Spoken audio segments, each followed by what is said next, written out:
going on, Soul Fam, and welcome to Mira D Tarot. I'm Mira D here today with your new moon in Gemini tarot and astrology reading for May the 22nd of 2020. To all of my new subscribers, thank you so much for being here. To all of my old subscribers, thank you so much for coming back. And to all of my new viewers, if you do enjoy this video, please hit the subscribe button down below for new moon, full moon, tarot, and astrology readings with accompanying meditations. All right, I'm going to get straight into this new moon in Gemini for y'all. So what does the new moon in Gemini talk about? Moon is emotions. Gemini is all about communication. So you put those two together. What do? Communicating our emotions. So we're finding new ways and bringing in new ways to communicate the way that we're feeling, to communicate the things that are inside of us, and to open ourselves up to, I'm going to say it, be vulnerable. So vulnerability is a very scary word to most of us, because vulnerability means to show like the inner parts of you, the deepest parts of you, to bear your feelings. All the things that we've been taught in society are the bad things. It's like, oh, it's weakness to show emotion and all this. These are the things that we need to start showing, because vulnerability, whereas it may be a scary thing for us and for those of us who have not accepted many of the aspects of ourselves, it is a very healing thing. It is the way we create. It is the way we open up. And whereas we might think that because we've built all these boxes around ourselves and that we're keeping the shell up, that is our protection, what we're really doing is keeping ourselves away from all of the beautiful possibility that is waiting to come into our lives. So we're keeping ourselves away from the new relationship. We're keeping ourselves away from the new opportunities to live in our passion. We're keeping ourselves away from the connections that we've been striving for and starving for in our lives, because you connect through vulnerability. Some of the closest relationships you probably have comes through connecting to someone over a lot of different things. You know, it could be anything that you're passionate about, something, a moment that was real for you. And this is how we connect, when we're able to be real with somebody. True connection, not like superficial, let's go out and get a drink and that's the only way we connect kind of connection. We're moving past that, okay? All right, so with Gemini, the Gemini moon, so this is really time for us to open up those aspects and to realize that communication is very, very multifaceted. So we've kind of gone along the lines of like being taught that communication is only speaking, is only verbalizing, is only being able to put things into words. But communication goes so much deeper than that, y'all. Communication has so many different levels. So when you think about body language, you think about communicating in the aspect of being able to feel somebody's vibe, being able to look at somebody and tell that that person might need a hug today, or that that person's doing really well and it's somebody that you need to talk to. We are constantly communicating in so many different ways, telepathically with each other, vibrationally with each other, but we're only taught to focus on the one aspect of things. And so this is all about deepening our connection to each other and to ourselves through learning all these new ways to communicate. There's so many different ways. So really sit back. I'm going to post a meditation here that's going to teach us about vulnerability, and also it's going to teach us about how to kind of start to train ourselves to be aware of the different ways of communication that are happening to us all the time, through dreams, through feelings, through all these different things. So it's going to be a very exciting time. With the last full moon that just passed here in Scorpio, we did a lot of releasing, and that was our final like big cleanse before we start stepping into the new world. So now we're taking and building all these skills that we need to be able to function in this next world that's coming up for us, in our next form, in our next vibration. And no, it's not anything super complicated and crazy. Like, we're not gonna like turn blue that I know of and like, you know, start doing crazy things. It's more so a matter of where we are in consciousness. This is what raising the vibe is where we are in consciousness, where we are in love, where we are in self-love, where we are in relation to service to others, where we are in relation to service to ourselves, where we are in relation to the service of the collective. So this is more so what we're moving towards. So if we're going to be in that way, we're going to have to pack a few tools to come along with us. And one of those things is paying attention to the many ways that we communicate. And not only is the moon in Gemini this time around, but we also have Mercury and Venus also hanging out right there in Gemini. We got a lot of stuff going on with old Gemini. So what I see as far as that goes is that in relationships, we are learning, because Venus is also in retrograde. Remember that. So wherever Venus is in your chart is going to have a different effect. But the main thing that I'm getting from the Venus retrograde is introspection, on the way we communicate in love. This is our partnerships. This is our family relationships. This is in business. This is in general. This is turning back inward and seeing where our communication in these relationships can grow, can change, can evolve. So a lot of this is coming up for you and for every one of us, especially with Mercury being there too. Mercury is at home in Gemini. So communication. That's going to keep coming up. That's I done said that word so many times right now that it's getting on my nerves, but it's the truth about it. So So yeah, with Gemini, with Mercury being in Gemini as well, speaking of communication, with Mercury being in Gemini as well, we are just really honing in on the communication aspect. So another thing that I'm seeing that's very big as far as this time goes around is Mars is hanging out in Pisces. And so a lot of old anger and a lot of old aggression and a lot of old hurts are going to start coming up. Things are going to start surfacing because we need to get them out.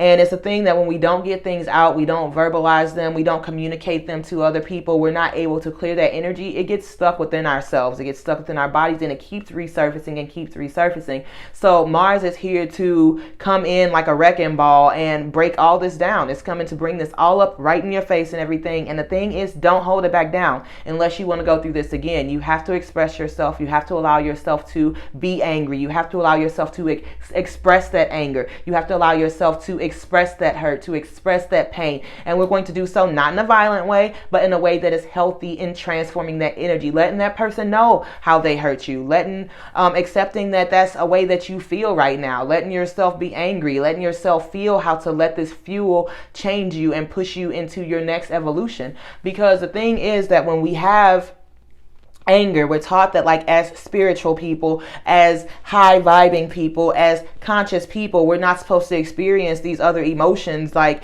anger and all of this. That's low vibe, man. If you walking around and you in a happy mood all the damn time, it's a problem. Because in my mind, that's a type of inauthenticity, because we're not made to be one way there, and we have to understand that there's no good and there's no bad. And when we understand that there's not a good or a bad, and that these are just a piece of the whole and everything, then we can experience these emotions and things without shame. We can be angry without shame. We can be sad without shame. We can love without shame. We can do all of these things without shame. And that's what I feel like that whole idea that we're supposed to be like these super happy spiritual people all the time kind of does, to put shame on the aspects of ourselves that are still very real, the aspects of ourselves that are angry. There is a monk named Thich Nhat Hanh, and he is a very inspirational monk back in the 70s and the 60s. And he experienced, as a monk, somebody that's trained in holding the vibe, expressed that he felt angry when Dr. Martin Luther King got shot, because that was his friend and he was upset with the violence. He did not like it. But what did that do? That fueled change. Gandhi was a diplomat and a lawyer hanging out in London, and he got thrown off of a train. And it wasn't until he experienced anger that he had the fuel to be able to change. He had the fuel to be able to create change in life. So we look at anger as this energy of change. So here's anger, and it comes through and it shows you what you don't want to put up with anymore, and it shows you what you're not going to tolerate, and it shows you how you've grown because you won't tolerate these things, and it pushes you around, and boom, there you go. You get change. It creates change. So if we respect it for what it is and don't put shame around it, we're able to create change and alchemize ourselves in our journey of self-growth even quicker. Okay. All right. So as far as everything else, we have Jupiter. A lot of the aspects are still the same. So if you really want to get deep into some of these aspects, I talk about them in my previous video. So video from the last moon on Scorpio, and then the video before that on the Taurus new moon, I talk a lot about these other aspects. But what we see, I'll briefly go over them, is Jupiter hanging out still in Capricorn. So our expansion, our luck is happening as we're living our purpose and moving into a place of serving the collective with whatever it is that we're doing as far as a career goes. So this, again, with Pluto being also in Capricorn, we're breaking down the old paradigm of the 9 to 5, breaking down the old paradigm of having to work for the man every night and day just to make some person on top of this corporate ladder and a bunch of money, and we're moving into a place of how can we serve the collective. And as long with Jupiter being in Capricorn, as long as we are working from passion, as long as we're working from the heart, and as long as we're working and creating something business wise that is going to be of service to the collective and that is from our true hearts and our passion, then we are going to be truly blessed, and things are going to align for us in a magical way for us to take that and carry that out. So as far as Saturn hanging out still in Aquarius also, this is our service to humanity. Saturn is a planet of responsibility, and our responsibility is to each other, and we are learning that our responsibility is to the collective, and we are all connected. We just come from like a very separatist type of mentality here recently, but we're moving into a place where we realize, especially with this pandemic and things going on like that we have each other. So that's very, very powerful aspect and everything too. So that's basically what I have as far as the astrology part of this goes. So I'm going to go ahead and get into the tarot reading aspect for you guys. All right, everyone, and welcome to the tarot portion of this reading. I'm going to go ahead and shuffle some cards and pull them for everybody here so we can see what's going on up here with the energies as well. Gemini is about to be a really, really powerful time for us. So I'm really grateful. It's going to be a more lighthearted time. With the Venus retrograde, it might bring up some old feelings and things like that too. But, this is all part of the journey. And as long as you're doing the work, you understand what's on the other side of it, which is greatness and amazingness. And there's true rewards in doing the work. So if you're here, I'm going to go ahead and assume that you are someone who's doing what you need to be doing. So that's why we are on the same vibration. All right. So I'm going to go with what energies we are bringing in, what the foundation of this energy is, and then what we're supposed to do with this energy. Okay. So energy where we are at this moment is the Five of Swords. This deck also doesn't do reverse cards. So where we're at the moment is the Five of Swords, accepting the limits of both victory and defeat. So we need to accept that there are some things that we can't change, namely other people. And so that's one of the big things that's coming up for us right now, is that we can't change the minds of other people. We can only change our own minds, and we can only lead by example, by becoming the best version of ourselves. So this is in this moment where we are. I think a lot of times with communication, where one of the barriers comes through is that we tend to try to change other people's opinions and change their thought processes on things. And so the Five of Swords is just saying to pick and choose your battles. Like, you have to understand that some people just aren't open to or aware enough to hear what it is you have to say. Some people just don't believe what it is that you believe in, and that's okay. There are many roads to the same destination, or well, not many roads, to different destinations and everything. But all of it is a part of what we need for our reality to exist and stuff. So that's our main thing at the moment. So what are we bringing in? The Six of Wands, the Four of Wands, the Six of Swords, and the Blasted Tower. Okay, so with the sixes here, we are balancing things back out. With the Blasted Tower as well, comes down to break down and shake down any ideas that don't serve who we are right now. The Blasted Tower can be harsh. It comes in a way of really, it comes in a really, what's the word that I'm looking for? Harsh. Yeah, there we go. It comes in a really harsh way, and it forces us to see the truth beyond the illusions. I think the Blasted Tower also comes up with a lot of the Mars energy being here too. It shows us, I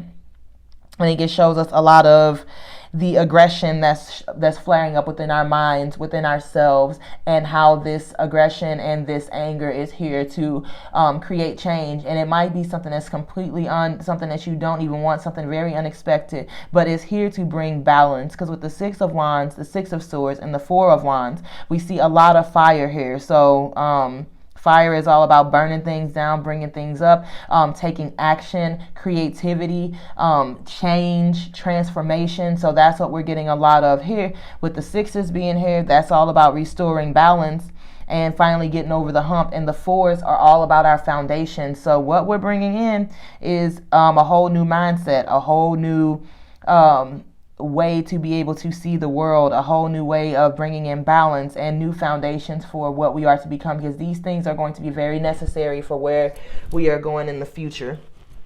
Okay, so the foundation of this comes in as the Five of Pentacles. Lots of loss coming up. The Queen of Wands, the Seven of Cups. But this loss moves into ideas. Okay, so we're able to start to open ourselves up in fortitude. So this is the Strength card. So, all right, while we have anger coming in and we have all these feelings, don't go all crazy. Don't go all ham. Don't get all willy-nilly with it. Like, you have to be able to learn to control these urges without repressing them. So understanding that there's a time and a place to express anger. Okay, y'all, I don't know how we got disconnected, but no sweat. I'm going to put these videos together and make them really good. So what I'm seeing here, what we're bringing in here lastly is the sun. So this is what, I'm sorry, now we're bringing in, this is what all this energy is going toward. All this energy is going toward the sun, the Three of Pentacles, the Three of Cups. We have a lot of the same types of energies coming in right here. Okay, so we've got like the threes going on, we've got the sixes going on, so we're finally bringing balance back into things. But what I'm seeing right now with the sun is that the sun is it permeates everything. The sun is the happiest card in the entire deck. It shines light into all the dark places. It shows brightness. It shows us our potential. It is where we have no more worry. So we are breaking down these old patterns and these old paradigms and these old thought processes so that we can move into a place where we don't have any fears and we don't have any doubts, and we're allowing ourselves to live to our fullest potential. What we see here with the Princess of Wands is that whatever it is that we decide to start, whatever our passion is, whatever has been on our hearts and our minds,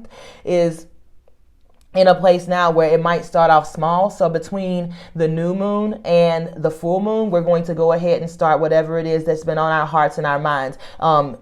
Let go of the fear.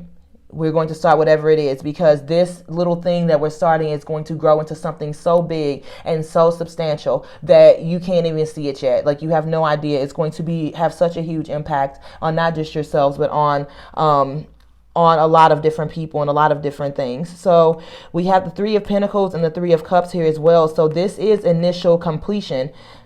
This is the initial completion of that which we are passionate about, being brought into this physical world and everything. So whatever it is that's on your heart and mind, bring it on in, because we definitely need it here. So the sun is, so again, like the sun, we have light shining on everything. We see that possibilities and potential are here, and that's all because we were able to break down this old aspect over here. We were able to break down these old thought processes, these old fears, accept that we can't change anybody but ourselves, and then move into this part of ourselves that is now able to open up and be a part of like, you know, this whole world. So congratulations on that. We see lots of positivity coming in. In case I didn't get to go through this whole part here, like I was talking about the fact that I'm not sure where the video cut off at, but the Five of Pentacles is having to let go of our superficial relationships, having to let go of things that don't serve us anymore, so that we can open ourselves up to the true and powerful creators that we are. We have the Seven of Cups, which is being able to dream big, being able to create in the world, in the realm of dreams. And then the Fortitude cards would say that even though there's anger coming up, and even though there's stuff that's coming up that we are angry about and things like that, that we still, there's a time and a place. Remember, there's a time and a place to express your anger. There's a way to express your anger. There's a way to express your upsets. And so this isn't just going all willy-nilly and all just crazy, trying to just throw things out there. Gauge the time, the place, and understand that if you do this in a healthy way, that this will create change and growth. But if you aren't able to do it in a healthy way, then you're going to further bury yourself in the negative aspects of these feelings and of these relationships. Okay, so I'm going to go ahead and pull one from the bottom for advice. The Eight of Pentacles says to be open to learning new skills. So this is what this is all about, y'all. So this new moon is really opening ourselves to the possibilities. This is where vulnerability comes in, allowing yourself to say, hey, I don't know how. so that someone can offer to help you, so that someone can show you how to do it. If you're walking around saying, oh, pretending like you know everything, then how do you have an opportunity to learn? How do you have an opportunity to gain a mentor that's going to teach you how to do this stuff right? Like, so this is where we open ourselves up, swallow our pride, and allow ourselves to be open and vulnerable. So learning these new skills, new ways to communicate, having conversations that are very meaningful and helpful in the way of how we're going to grow, allowing ourselves to not be so closed-minded and to look at opportunities of speaking to other people as an opportunity to learn. So these are so many beautiful things coming in, y'all. I'm like really, really excited for all of us and where we're going. And I'm going to pull one from the Native Healing Oracle, Native Heart Oracle, as some overall guidance for ourselves. Overall guidance. Let's see. We have the base chakra. All right. So with the base chakra, card number 41, card number 41. All right. Okay. Primal force, fertility, abundance. Deep within the red dirt of our earth lies the roots of our guardian trees, the ancestors of the land. The base chakra mandala brings you the grounding energy. From the depths of the night sky, you were born via the divine spark from the distant constellations you call home. This mandala reminds you of the importance of grounding your etheric self deep within the earth you now call home. The tall ones are guiding you to remember that a tree without deep roots will not flourish as it will be in survival mode. The same is true for everyone. The energy of surviving no longer serves you. As you anchor deep and embrace your physical foundation, you will find joy in welcoming the thriving energy that comes from being grounded. The deeper the roots, the higher the climb, the greater the view. Surrender to the gift of your human self. All right, soul fam, so there you have it. We've got a lot coming up, a lot of really positive, beautiful energy, transforming energy, breaking down the old paradigm energy, learning to communicate differently type of energy, learning to be vulnerable so that we can create type of energy, stepping into our lives right now. We've got eliminating things that don't help us grow out of our lives and stuff as well. So just really be open to this whole thing, recognizing that your feelings do matter. These old things coming up are proof that your feelings do matter, and this is your opportunity to express them in the best way that you possibly can. And so that's just where we are right now. I can't wait to see y'all in the meditation. I'll be posting that here in the next couple days, right before the new moon. But until then, I hope y'all have an amazing, beautiful, healing new moon. And until next time, thank you for tuning in. I'll see y'all. Peace.